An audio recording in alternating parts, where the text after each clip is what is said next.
आने वाले कुछ दिनों में बड़ी जबरदस्त तस्वीरें देखने को मिलने वाली हैं।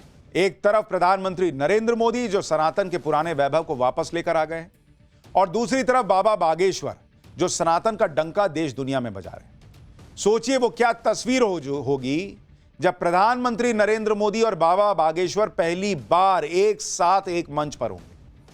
पहली बार सनातन की यह धमाकेदार जोड़ी एक साथ नजर आएगी तो बहुतों पर बिजली गिर जाएगी। सनातन विरोधियों के होश उड़ जाएंगे। ये जोड़ी एक साथ आने जा रही है और दोनों अब तगड़ा इलाज शुरू करने वाले हैं। ये सब कैसे होने वाला है ये आज आपको विस्तार से बताऊंगा। पहले एक बात ये भी समझ लीजिए कि अक्सर कुछ लोग बाबा बागेश्वर के लिए कहते रहते हैं कि वो तो हिंदू मुसलमान करते हैं। बाबा बागेश्वर पर यह आरोप भी लगाए जाते हैं कि इनके बयान से देश में नफरत का माहौल बन जाता है। बाबा बागेश्वर जब सनातन धर्म की रक्षा के लिए पदयात्रा करते हैं तो इन पर सांप्रदायिकता फैलाने का आरोप लगता है। ये जब सनातनी हिंदुओं को एकजुट करने का आह्वान करते हैं तो इन्हें धर्म के आधार पर लोगों को बांटने का आरोप झेलना पड़ता है। लोग पूछते हैं कि कथा की कितनी फीस लेते हैं, क्या करते हैं, लेकिन ऐसे लोगों को पता नहीं कि बाबा बागेश्वर इस सब बातों की परवाह किए बिना एक बहुत बड़ा काम करने जा रहे हैं, जिसमें ना वो हिंदू देख रहे हैं ना मुसलमान देख रहे हैं, ना किसी की जाति देख रहे हैं ना किसी का धर्म। क्या हिंदू, क्या मुसलमान, क्या अमीर, क्या गरीब, हर किसी के लिए बाबा बागेश्वर का यह बहुत बड़ा काम होने जा रहा है। बाबा बागेश्वर का यह बहुत बड़ा काम है एक कैंसर हॉस्पिटल बनाना, जिसमें हर किसी के कैंसर का महंगा इलाज बहुत कम खर्च पर होगा। अब बताइए, अगर बाबा बागेश्वर हिंदू मुसलमान करते, भेदभाव करते, तो कौन ऐसा इंसान होगा जो अपनी सारी कमाई लेके जो है कैंसर अस्पताल बनवाएगा, जो नंगे पांव पैदल चलेगा और कहेगा कि हिंदुओं को एकजुट होना चाहिए, जाति में बट के और एक दूसरे पर अत्याचार नहीं करना चाहिए। ये हैं बागेश्वर बाबा जो अस्पताल बनवाने जा रहे हैं।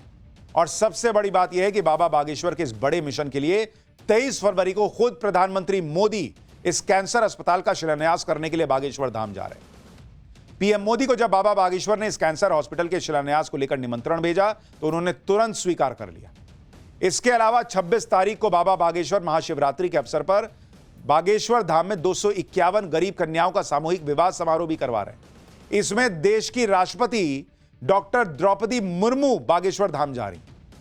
आप सोचिए कि जो इंसान समाज में हिंदू मुसलमान करेगा, लोगों में नफरत फैलाएगा, उसके पास प्रधानमंत्री और राष्ट्रपति जैसे लोग जाएंगे क्या?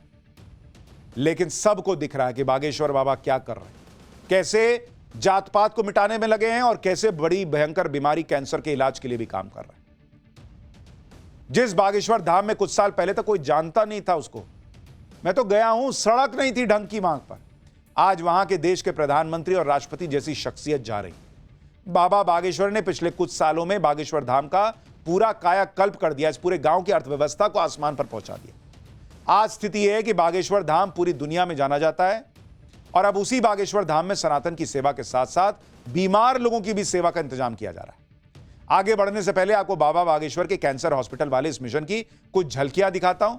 इसके बाद बताऊंगा कि इस अस्पताल के लिए बाबा बागेश्वर ने कैसे पूरे जीवन की कमाई लोगों की सेवा में लगा दिया है।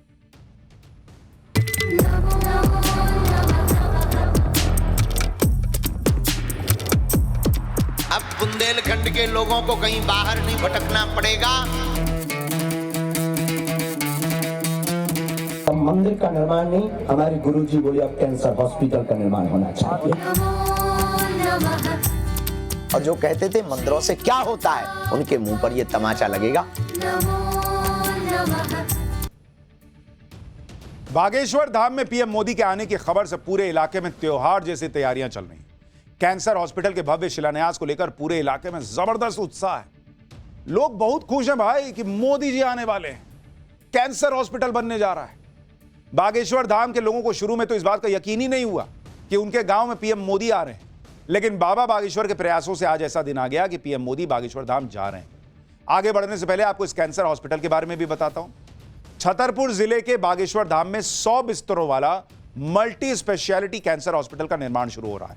करीब 200 करोड़ की लागत से बनने वाला यह अस्पताल 25 एकड़ इलाके में बनेगा, जो अगले 3 साल में बनकर तैयार हो जाएगा। इस अस्पताल का नाम बागेश्वर बालाजी सरकार cancer institute and research centre रखा गया है।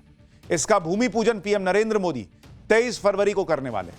इस अस्पताल की एक खास बात यह भी है कि इस अस्पताल में जर्मनी और इंग्लैंड के डॉक्टर भी सेवाएं देंगे। इस अस्पताल को 4 फेज में बनाया जाएगा और अस्पताल परिसर में श्री बालाजी देवस्थान भी होगा। इस अस्पताल को 4 फेज में बनाने की बात इसलिए कही जा रही है क्योंकि जैसे जैसे फंड आएगा, पैसा आएगा, वैसे वैसे इसका निर्माण होता रहेगा। इसके अलावा पहला चरण पूरा होने के बाद मेडिकल कॉलेज बनेगा।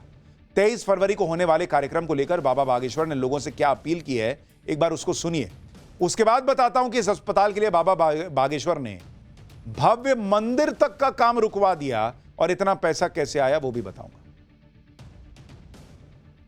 23 फरवरी को भूमि पूजन है हॉस्पिटल का, कैंसर हॉस्पिटल का। और इस कैंसर हॉस्पिटल के भूमि पूजन में पता है कौन आने जा रहा है? हमारे भारत के वर्तमान समय में सबसे ज्यादा लोकप्रिय, जिन्होंने भारत को पूरी दुनिया में एक ऐसी स्थिति पर पहुंचाया है जहां पूरा विश्व आशा और अपेक्षा के साथ देख रहा। वर्तमान में भारत विश्वामित्र का भारत विश्वमित्र की भूमिका निभा रहा। इसी विश्वमित्र की भूमिका में विश्वमित्र बंधुत्व का कार्य का निर्वहन करने वाले भारत के लोकप्रिय प्रधानमंत्री माननीय श्री नरेंद्र मोदी जी 23 फरवरी को बागेश्वर धाम पर आ रहे हैं। हम सब भव्य दिव्य तैयारी करें, गांव गांव में आमंत्रण भेजो, सब जगह भैया हमारो निमंत्रण पहुंचबो और आओ। 22 तारीख को रात में हर हाल में यहां आ जाना है। 23 तारीख को हम सब मिलकर के राम राम करेंगे और कैंसर हॉस्पिटल के भूमि पूजन के साथ नया इतिहास लिखेंगे। और जो कहते थे मंदिरों से क्या होता है, उनके मुंह पर यह तमाचा लगेगा कि मंदिरों की दान पेटियों में आने वाली चढ़ोतरी से गरीबों की बेटियों का घर भी बसाया जाता है और मंदिरों से हॉस्पिटल भी बनाया जाता है जहां सबको जीवन दान भी मिलता है। आपको जानकर हैरानी होगी कि बाबा बागेश्वर जिस तरह कैंसर अस्पताल बनवाने जा रहे हैं, इससे भी बहुत से लोगों को दिक्कत हो रही है। इस महान काम को लेकर बहुत से हिंदू विरोधी लोग ये कह रहे हैं कि बाबा बागेश्वर के पास तो बालाजी की बहुत सी सिद्धियां हैं, वो चाहे तो इन सिद्धियों की मदद से लोगों का इलाज कर सकते हैं, तो फिर अस्पताल क्यों बनवा रहे हैं? ऐसे लोगों को बाबा बागेश्वर ने किस तरह जवाब दिया है वो भी सुनिए। अब बुंदेलखंड के लोगों को कहीं बाहर नहीं भटकना पड़ेगा। लोग हमसे पूछ रहे थे कि महाराज आपके पास तो सिद्धि है, चमत्कार है, आप तो मंत्र से ठीक करते हो, फिर हॉस्पिटल की क्या जरूरत है? लक्ष्मण जी की बूटी लेने कौन गए थे? तो क्या हनुमान जी का ही दरबार बागेश्वर धाम नहीं है? तो जब लक्ष्मण जी को भी बूटी की औषधि की आवश्यकता पड़ी तो लोगों को भी दवा की आवश्यकता है। दवा और दुआ, इससे बहुत जल्दी रोगी ठीक हो गए। यही बागेश्वर धाम पर आपको प्राप्त होगा, दवा भी मिलेगी और तो ये ठीक है ना? कौन कौन इस संकल्प में तैयार है? बाबा बागेश्वर के लिए कैंसर हॉस्पिटल कितना बड़ा मिशन है, ये इस बात से भी समझिए कि इसके लिए उन्होंने बागेश्वर धाम में भव्य बालाजी के मंदिर का निर्माण कार्य रुकवा दिया। जो लोग बाबा बागेश्वर पर हिंदू मुसलमान करने का आरोप लगाते हैं और कहते हैं कि बाबा बागेश्वर सिर्फ हिंदुओं के हित की बात करते हैं, उन्हें यह देखना चाहिए कि समाज के हर वर्ग, हर धर्म से आने वाले लोगों के लिए बनने वाले कैंसर अस्पताल के लिए बाबा बागेश्वर ने अपने आराध्य देव का मंदिर का जो निर्माण हो रहा था वो काम होल्ड पर डाल दिया। सुनिए वो खुद क्या इसके बारे में बता रहे हैं। भारत के इतिहास में पहली बार ऐसा हो रहा है कि पहले हमारा भाव था, संकल्प था कि बालाजी का दिव्य और भव्य मंदिर बने बागेश्वर धाम पर। फिर हमारे गुरुजी ने हमको दूसरी प्रेरणा दी। तो भारत के इतिहास में ऐसा कभी नहीं हुआ होगा कि भूमि पूजन होने के बाद, मैप बनने के बाद, उसका नक्शा बनने के बाद हमारे गुरुजी ने उस नक्शा को फड़वा दिया। लगभग 2 से 3 करोड़ का पहले मंदिर का निर्माण हो रहा था। अब पूरे मध्य प्रदेश में सबसे बड़ी दिक्कत, बुंदेलखंड में सबसे ज्यादा दिक्कत है, तो एक बीमारी की दिक्कत है जो हर 6वें और 7वें व्यक्ति को है। गरीब व्यक्ति दवा नहीं ले पाता, टाटा मेमोरियल जा नहीं पाता, अंततोगत्वा उनकी मौत हो जाती है। परिणाम अंततोगत्वा भयावह होता है। ऐसे दीन दुखियों के लिए बागेश्वर पीठ ने यह निर्णय लिया कि अब मंदिर का निर्माण नहीं, हमारे गुरुजी बोले अब कैंसर हॉस्पिटल का निर्माण होना चाहिए। बाबा बागेश्वर ने इस कैंसर हॉस्पिटल को बनवाने के साथ साथ पूरे देश के मंदिरों को एक बहुत बड़ा मैसेज दिया है। देश भर के मंदिर चाहें तो बाबा बागेश्वर के इस मिशन से बहुत कुछ सीख सकते हैं, सनातन की सच्ची सेवा में भागीदारी भी निभा सकते हैं। कई मंदिर हालांकि कर भी रहे हैं, ऐसा नहीं कि कोई मंदिर नहीं कर रहा, बहुत सारे मंदिर ट्रस्ट चला रहे हैं और वो कई बार लोगों को खाना खिलाना और दूसरे काम भी करते हैं, लेकिन बहुत सारे और ऐसे हैं जो कर सकते हैं। बागेश्वर धाम में कैंसर हॉस्पिटल के निर्माण के साथ 251 गरीब कन्याओं के विवाह को लेकर बाबा बागेश्वर ने देश भर के मंदिरों से अपील की। एक बार उसको भी सुनिए। भारत का एकमात्र बागेश्वर धाम तीर्थ ऐसा है जहां से पूरे देश में एक संदेशा दिया जा रहा है कि मंदिरों की दान पेटियों में हिंदुओं के द्वारा चढ़ाए हुए चढ़ावे से अगर हिंदुओं की ही गरीब बेटियों का घर बसाया जाएगा तो भारत को विश्व गुरु बनते देर नहीं लगेगी। इसी उद्देश्य को लेकर 26 फरवरी को 251 बेटियों का विवाह होगा, जिसके 251 मंडप होंगे, वो अलग अलग होंगे। घराती और बाराती आएंगे।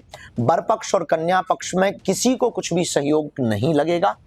संपूर्ण उपहार सामग्री भंडारे का व्यय, पूरी व्यवस्था बागेश्वर जन सेवा समिति, बागेश्वर धाम के शिष्य मंडल और हमने अपनी साल भर में की हुई कथाओं से जो हमें मिला उसके द्वारा कराया जाएगा एवं दान पात्र में आए हुए राशि से कराया जाएगा। यानी जो लोग पूछते थे बाबा बागेश्वर इतना पैसा ले रहे हैं अपनी कथाओं का, क्या करते होंगे? कन्याओं का विवाह कर रहे हैं, कैंसर हॉस्पिटल बन रहा है, हिंदुओं को जोड़ रहे हैं, जात पात मिटाने की बात कर रहे हैं, ये काम कर रहे हैं। पाठशाला में अगली क्लास। महाकुंभ में महाभीड़, सड़क से लेकर रेलवे स्टेशन पर इस वक्त क्या हाल है, महाकुंभ की ग्राउंड रिपोर्ट क्या बता रही है, अब उसका चला।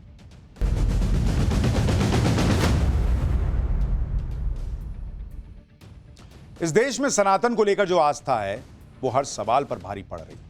आप देखिए कि महाकुंभ अब खत्म होने वाला है, 9 दिन बचे, फिर भी भीड़ खत्म नहीं हो रही है। जो लोग कह रहे थे कि अमृत स्नान खत्म होने के बाद भीड़ घट जाएगी, वो गलत साबित हो गए। अंतिम अमृत स्नान तक महाकुंभ में 35 करोड़ लोग पहुंचे थे और उसके बाद 14 दिन में 18 करोड़ लोग और पहुंचे। देश भर के रेलवे स्टेशन पर प्रयागराज जाने वाली ट्रेनें खचाखच भरी हुई। महाकुंभ के लिए महाभीड़ का एक ट्रेलर देखिए, फिर आगे की बात बताता हूं।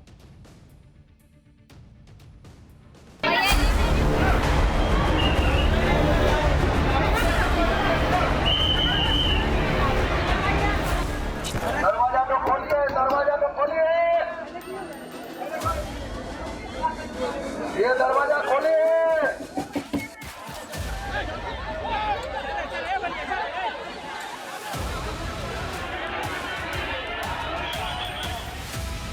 चाहिए रुक जाइए, पहले चेयर बनाइए। इधर से कोई नहीं आएंगे, इधर से कोई नहीं चलेंगे।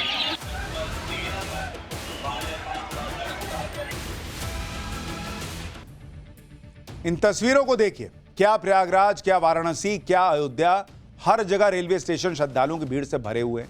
भीड़ इतनी ज्यादा हो रही है कि लोगों को ट्रेन पकड़ने के लिए जान जोखिम में डालना पड़ रहा है। गेट से एंट्री नहीं मिल रही तो लोग ट्रेन की खिड़कियों से अंदर घुस जा रहे हैं। श्रद्धालुओं की भीड़ को कंट्रोल करने के लिए रेलवे स्टेशन पर लगातार अनाउंसमेंट हो रहा है। देश के अलग अलग रेलवे स्टेशन पर जुटी भीड़ पर एक रिपोर्ट देखिए, फिर आगे की बात। भीड़ आप देखिए यहाँ पर दिख रही है, कई जो बोगियां हैं किस तरह से खचाखच भरी हुई है। यहाँ पर एक बार देखिए आप किस तरह से लोग जो है वो बोगियों में भर भर कर जा रहे हैं। आप देखिए यहाँ पर हम बात भी करते हैं। कहाँ जा रहे हैं आप लोग? मुगल सराय। कुंभ स्नान में? कुंभ स्नान में सब वही लोग हैं क्या? हाँ, सब यहाँ से उठे हैं, हम लोग कोलकाता से, हावड़ा से उठे हुए हैं। देखिए यहाँ पर कई जो यात्री हैं वो भरे हुए। आप लोग खिड़की से चढ़ रहे हैं, कोई डर नहीं लग रहा है? खिड़की से चढ़ रहे हैं, कोई डर नहीं लग रहा है? डर तो लग रहा है, पर क्या करें, जाना जरूरी है। देखिए महिलाएं हैं कैसे खिड़की से चल रही है, क्योंकि कानपुर से प्रयागराज लोगों को जाना है, आस्था की डुबकी लगानी है। ट्रेनें, और ये देखिए किस तरीके से जो लोग हैं वो खड़े होकर जा रहे हैं। अंदर किसी तरीके की जगग है वो बैठने तक की नहीं है। और देखिए किस तरीके से जा रहे हैं। कहाँ जा रहे हैं आप लोग? हम लोग दिल्ली जा रहे हैं। तो ऐसे खड़े होके कब तक जाइएगा? पूरा हाल है यहाँ का, क्या बताएं आप लोगों को।